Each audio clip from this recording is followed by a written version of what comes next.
മഴതോരു മുൻപേ സീരിയലിന്റെ ഇനി വരാൻ പോകുന്ന ഒരു അടിപൊളി സൂപ്പർ അപ്കമിംഗ് എപ്പിസോഡ് റിവ്യൂ ആണ് പറയുന്നത്. അങ്ങനെ ആ ഒരു ആക്സിഡന്റിന് ശേഷം ഹോസ്പിറ്റൽ വാസമെല്ലാം കഴിഞ്ഞതിന് ശേഷം വൈജയന്തി നേരെ തിരിച്ച് വീട്ടിലേക്ക് എത്തുന്നുണ്ട്. അന്നത്തെ ആ ഒരു വലിയ ആക്സിഡന്റ് നടന്നതോടുകൂടി തന്നെ വൈജയന്തിക്ക് കയ്യും കാലിലൊക്കെ ഒടുവും ചതവൊക്കെ ഉണ്ടാവും. തല പോലും ശരിക്ക് അനങ്ങാൻ പോലും പറ്റാത്ത വല്ലാത്തൊരവസ്ഥയിലായിരിക്കട്ടെ വൈജയന്തി. എന്നാൽ ഹോസ്പിറ്റലിൽ നിന്നും ഡിസ്ചാർജ് ആയ വൈജയന്തിയെ നേരെ ബാലചന്ദ്രന്റെ വീട്ടിലേക്ക് തന്നെയായിരിക്കും കൊണ്ടുവരുന്നത്. അങ്ങനെ അധികാരത്തിന്റെ സ്വരത്തിൽ മാത്രം സംസാരിച്ചു നിന്നിരുന്ന വൈജയന്തി ഇപ്പോൾ 4 ചുവരുകൾക്കുള്ളിൽ തന്റെ കിടപ്പുമുറിയിലെ കട്ടിലിൽ നിസ്സഹായയായി കിടക്കുന്നു. വിധി ഒരൊറ്റ നിമിഷം കൊണ്ട് അവളുടെ ലോകം കീഴ്മേൽ മറച്ചിരിക്കുന്നു. അപകടം പറ്റി കയ്യും കാലും ഒടിഞ്ഞ് പ്ലാസ്റ്റർ ഇട്ട് അനങ്ങാൻ പോലും വയ്യാതെ കിടക്കുമ്പോൾ വൈജയന്തിയുടെ മനസ്സിൽ ശാരീരിക വേദനയേക്കാൾ വലിയൊരു നീറ്റൽ പുകയുന്നുണ്ടായിരുന്നു. പുറത്തു നേരം വെളുത്തു വരുന്നു. പക്ഷികളുടെ ഒച്ചപ്പാടുകളെല്ലാം അവൾക്ക് വ്യക്തമായി കേൾക്കാം. പക്ഷേ വൈജയന്തിയുടെ മനസ്സിൽ ഇപ്പോൾ ഉള്ളത് കൊടുങ്കാറ്റ് മാത്രമാണ്. ഇന്നലെ താൻ ആജ്ഞാപിച്ചിരുന്നവർ, താൻ പുച്ഛിച്ചിരുന്നവർ ഇന്ന് അവരുടെ സഹായം പോലുമില്ലാതെ തനിക്കൊന്ന് എഴുന്നേൽക്കാൻ പോലും കഴിയില്ല എന്ന സത്യം അവളെ വല്ലാതെ അസ്വസ്ഥയാക്കി. ബാലചന്ദ്രൻ ഓഫീസിൽ പോകാനുള്ള തിരക്കിലായിരുന്നു.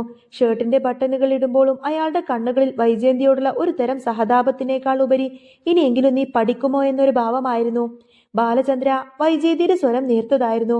ആ വീട്ടിൽ പണ്ടത്തെ ഗർവും ഒന്നും തന്നെ ഉണ്ടായിരുന്നില്ല. എനിക്കൊന്ന് ബാത്റൂമിലേക്ക് പോകണം, എന്നെ ഒന്ന് സഹായിക്കാമോ? ബാലചന്ദ്രൻ വാച്ചിലേക്ക് നോക്കി. സമയം വൈകുന്നു.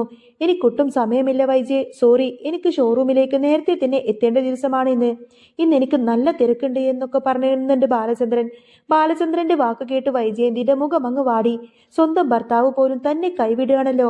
എന്നാലും ഞാൻ എങ്ങനെ ഒറ്റയ്ക്ക്? ബാലചന്ദ്രൻ ഒന്ന് ചിരിച്ചു. ആ ചിരിയിൽ പരിഹാസം ഒളിപ്പിച്ചു വെച്ചതുപോലെ. അല്ല വൈജയ്, നീ തന്നെയല്ലേ പറഞ്ഞത് ഇന്ന് നിന്റെ പുതിയ വേലക്കാരി ഇങ്ങോട്ടേക്ക് വരുമെന്ന്? അലീനേക്കാൾ മെച്ചപ്പെട്ടവൾ. അവൾ വന്നു നിന്റെ കാര്യങ്ങളെല്ലാം നോക്കിക്കോളും. പിന്നെ നീ എന്തിനാ ഇങ്ങനെ ടെൻഷൻ അടിക്കുന്നത്? ബാലചന്ദ്രന്റെ ആ വാക്കുകൾ വൈജയന്തിന്റെ നെഞ്ചിൽ തറച്ചു. അതെ, അലീന എന്ന അനാഥ പെണ്ണിനെ ആ വീട്ടിൽ നിന്നും പുറത്താക്കാൻ താൻ എത്രമാത്രം ആഗ്രഹിച്ചിരുന്നു. വൃത്തികെട്ടവൾ, പിഴച്ചവൾ എന്നൊക്കെ വിളിച്ച് ഒരുപാടധികം അവളെ അപമാനിച്ചു. അവളോ? വൈജയന്തി പല്ലിറുമിക്കൊണ്ട് പറഞ്ഞു. ആ അലീന ഏതായാലും എന്റെ കാര്യമൊന്നും നോക്കേണ്ട. ചത്താലും ഞാൻ അവളെ വിളിക്കില്ല. അവളെ ഇവിടെ നിന്നും പുറത്തുവിടാൻ ഞാൻ തീരുമാനിച്ചതല്ലേ, അത് തന്നെ നടക്കും. വൈജയന്തി അഹങ്കാരം ഒട്ടും തന്നെ കൈവിടാതെ പറഞ്ഞു. അന്നേരം ബാലചന്ദ്രൻ തല കുലുക്കിക്കൊണ്ട് തന്നെ പറയുന്നുണ്ട്, ഓ, നിന്റെ ഒരു വാശി. എന്നാ നീ നിന്റെ പുതിയ വേലക്കാരെയും കൂട്ടി കാത്തിരുന്നോ?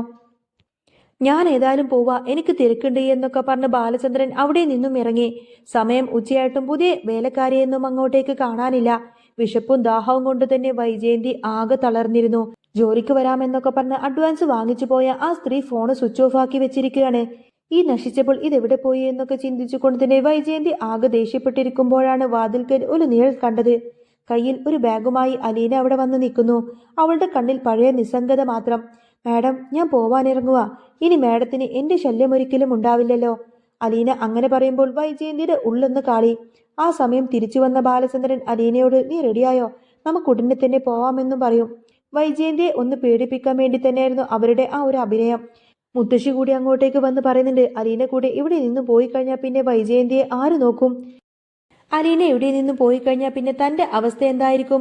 മുറിയിലെ അന്തരീക്ഷം ആകെ വലിഞ്ഞു മുറുകി നിൽക്കുമ്പോഴാണ് മുത്തശ്ശി വീൽചെയറിൽ അങ്ങോട്ടേക്ക് വന്നത്. നീ എങ്ങോട്ടേക്കാ മോളെ പോകുന്നത് എന്ന് മുത്തശ്ശി ചോദിച്ചു.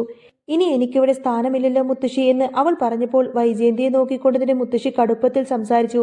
വൈജയ്, നിനക്ക് ബുദ്ധിയില്ലേ? ഈ കിടപ്പിലായ സമയത്ത് കിട്ടുന്ന സഹായം കൂടി വേണ്ടെന്ന് വെക്കണോ? നിന്റെ മക്കൾ നിന്നെ നോക്കുമെന്ന് നീ കരുതുന്നുണ്ടോ? ബബിത ഫോണിലാണ്, കൃഷ്ണമോളാണെങ്കിൽ TV കാണും.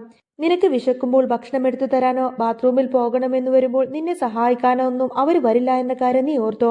അലീന പോയിക്കഴിഞ്ഞാൽ പിന്നെ നീ ഇവിടെ കടന്ന് നിരകിക്കും. മുത്തശ്ശിയുടെ വാക്കുകളെല്ലാം തന്നെ സത്യമായിരുന്നു. ഒടുവിൽ തോറ്റതുപോലെ തന്നെ വൈജയന്തി പറഞ്ഞു, നിങ്ങൾ എന്താന്ന് വെച്ചാ ചെയ്തോ. അലീന ആ ഒരു ബാഗ് തിരികെ വെച്ചു. പുതിയ ആള് വരുന്നതുവരെ ഞാൻ ഇവിടെ നിൽക്കാമെന്ന് അവൾ പറഞ്ഞു. മനുവും അങ്ങോട്ടേക്ക് വന്നു. കുറച്ച് കളിയാക്കിയെങ്കിലും അലീന അവിടെ തന്നെ തുടർന്നു. വൈജയന്തിക്ക് ഭക്ഷണം വാരിക്കൊടുക്കുന്നതും അവരെ ശുശ്രൂഷിക്കുന്നതും അലീന തന്നെയായിരുന്നു. പിന്നീട് സ്വന്തം മകൾ ബബിതയെ സഹായത്തിന് വിളിച്ചപ്പോൾ, അയ്യേ, എനിക്ക് വയ്യ അമ്മയെ പൊക്കിയെടുക്കാൻ, അമ്മ നല്ല ഭാരമാണ് എന്നൊക്കെ പറഞ്ഞുകൊടുത്തിന് ബബിത മുഖം ചുളിച്ചു. വൈജയന്തിയെ അത് വല്ലാതെ തളർത്തി കളഞ്ഞിരുന്നു. താൻ പാലൂട്ടി വളർത്തിയ മകൾ തന്നെ ഒന്ന് തൊടാൻ പോലും അറപ്പാണെന്ന് പറയുന്നു. അമ്മ മുത്തശ്ശിയെ നോക്കുന്നത് ഞങ്ങൾ കണ്ടതല്ലേ എന്ന് ബബിത തിരിച്ചു ചോദിച്ചപ്പോൾ അത് വലിയൊരു തിരിച്ചടിയായി വൈജയന്തിക്ക്. കർമ്മഫലം എന്ന് പറയുന്നത് ഇതാണ് എന്ന് അവർക്ക് അപ്പോൾ തന്നെ മനസ്സിലായി. ബാലചന്ദ്രൻ ഇതെല്ലാം കേട്ട് അവിടെ നിൽക്കുന്നുണ്ടായിരുന്നു. അവസാനം നിനക്കൊരു തുള്ളി വെള്ളം തരാൻ പോലും ഈ അനാഥ പെണ്ണല്ലേ ഉണ്ടായിരുന്നുള്ളൂ എന്ന് ബാലചന്ദ്രൻ ചോദിക്കുമ്പോൾ വൈജയന്തിയുടെ കവിളിലൂടെ കണ്ണുനീരൊലിച്ചു വന്നു. തന്റെ അഹങ്കാരമെല്ലാം തന്നെ അലിഞ്ഞു പോയതുപോലെ തോന്നി. വൈജയന്തിയുടെ മനസ്സിലെ ആ മാറ്റം കേവലം ഒരു ദിവസത്തെ കുറ്റബോധത്തിൽ അവസാനിക്കുന്നതായിരുന്നില്ല. കാലിലെ പ്ലാസ്റ്റർ മാറ്റാൻ ആഴ്ചകൾ എടുക്കുമെന്ന് ഡോക്ടറുടെ വാക്ക് കേട്ടപ്പോൾ അവൾക്ക് ശരിക്കും ഭയം വന്നു. പക്ഷേ ആ നാളുകളിൽ അലീനക്ക് കിട്ടിയത് ഒരു വേലക്കാരിയുടെ കടമയായിരുന്നില്ല, മറിച്ച് ഒരു മകൾ നൽകേണ്ട സ്നേഹമായിരുന്നു. ഓരോ സമയത്തും ദിവസവും കൃത്യസമയത്ത് മരുന്നും ഭക്ഷണവും നൽകുന്നതിനൊപ്പം തന്നെ വൈജയന്തിയുടെ മുടി ചീകിക്കൊടുക്കാനും അവരെ കുളിപ്പിക്കാനും എല്ലാം തന്നെ അലീന മുന്നിലുണ്ടായിരുന്നു. ഒരു ദിവസം വൈകുന്നേരം ജനലിലൂടെ പുറത്തെ മഴ നോക്കിക്കിടക്കുന്ന വൈജയന്തിയുടെ അരികിലേക്ക് അലീന ഒരു ഗ്ലാസ് ചൂട് കാപ്പിയുമായി വന്നു. പണ്ടൊക്കെ അലീന ചായയുമായി വരുമ്പോൾ ഇതിനൊരു രുചിയുമില്ലടി എന്നൊക്കെ പറഞ്ഞ് ആക്രോശിച്ചിരുന്ന വൈജയന്തി അന്ന് നിശബ്ദയായിരുന്നു. അലീന അവരുടെ നെറ്റിയിലൊന്ന് തൊട്ടുനോക്കി. പനി കുറഞ്ഞോ എന്ന് പരിശോധിച്ചു. ആ നിമിഷം തന്നെ തന്റെ മകൾ ബബിത മുറിയുടെ വശത്തൂടെ ഫോണിൽ ചിരിച്ച് സംസാരിച്ചു പോകുന്നത് കണ്ടപ്പോൾ വൈജയന്തിയുടെ ഉള്ളൊന്ന് പിടഞ്ഞു. താൻ ആർക്കു വേണ്ടിയാണോ ഇത്ര കാലം അഹങ്കരിച്ചത്, അവർക്കൊന്നും തന്റെ വേദനയിൽ പങ്കുചേരാൻ നേരമില്ല. വൈജയന്തി പതുക്കെ അലീനയുടെ കൈകളിൽ പിടിച്ചു. ആ കണ്ണുകൾ ആ സമയം നിറഞ്ഞൊഴുകുന്നുണ്ടായിരുന്നു. മോളെ, നീ എന്നോട് ക്ഷമിക്കണം. നിന്നെ ഈ വീട്ടിൽ നിന്നും അടിച്ചു പുറത്താക്കാൻ നോക്കിയവളാണ് ഞാന്. എന്നിട്ടും നീ എന്തിനാ എന്നെ ഇങ്ങനെ നോക്കുന്നത്? വിറക്കുന്ന സ്വരത്തിൽ വൈജയന്തി അങ്ങനെ ചോദിച്ചപ്പോൾ അലീനയുടെ മുഖത്ത് ആ ഒരു പഴയ അതേ ശാന്തത തന്നെയായിരുന്നു. മാഡം, എന്നെ നിങ്ങൾ പുറത്താക്കാൻ നോക്കിയത് നിങ്ങളുടെ അധികാരം കൊണ്ടല്ല, മറിച്ച് സ്നേഹം തിരിച്ചറിയാത്തത് കൊണ്ടാണ്. എനിക്കാരോടും പകയൊന്നുമില്ല മാഡം. ഈ വീട് എന്റേതും കൂടിയാണ് എന്ന് ഞാൻ കരുതുന്നു. അലീനയുടെ മറുപടി വൈജയന്തിയുടെ ഉള്ളിലെ അവസാനത്തെ അഹങ്കാരത്തെയും അങ്ങ് അലിയിച്ചു കളഞ്ഞു. പിന്നീടുള്ള ദിവസങ്ങൾ വൈജയന്തിയുടെ പെരുമാറ്റത്തിൽ വന്ന മാറ്റം ബാലചന്ദ്രനെയും മനുവിനെയും അത്ഭുതപ്പെടുത്തി. മുത്തശ്ശിയെ വീൽചെയറിൽ നിന്ന് മാറ്റി അവൾക്ക് ഭക്ഷണം നൽകാനും വൈജയന്തി തന്നെ അലീനയെ സ്നേഹിക്കാനും തുടങ്ങി. തന്റെ മകളായ ബബിതയോടും കൃഷ്ണമോളോടും അവർ കർക്കശമായി തന്നെ സംസാരിച്ചു. നമ്മൾ എന്ത് വിതയ്ക്കുന്നുവോ അത് തന്നെ നമ്മൾ കൊയ്യും. എനിക്ക് കിട്ടിയത് എന്റെ തെറ്റുകൾക്കുള്ള ശിക്ഷയാണ്. നിങ്ങൾക്കെന്നും ഇത് വരാതിരിക്കട്ടെ എന്ന് അവരെ ഉപദേശിച്ചു. മാസങ്ങൾക്ക് ശേഷം വൈജയന്തിയുടെ കാലിലെ പ്ലാസ്റ്റർ എല്ലാം വെട്ടിമാറ്റി. കയ്യിലെ മുറിവും തലയിലെ മുറിവും എല്ലാം തന്നെ മാറി. അങ്ങനെ അവർ ആദ്യമായി നിലത്ത് ചവിട്ടിയപ്പോൾ താങ്ങായി നിന്നത് അലീന തന്നെയായിരുന്നു.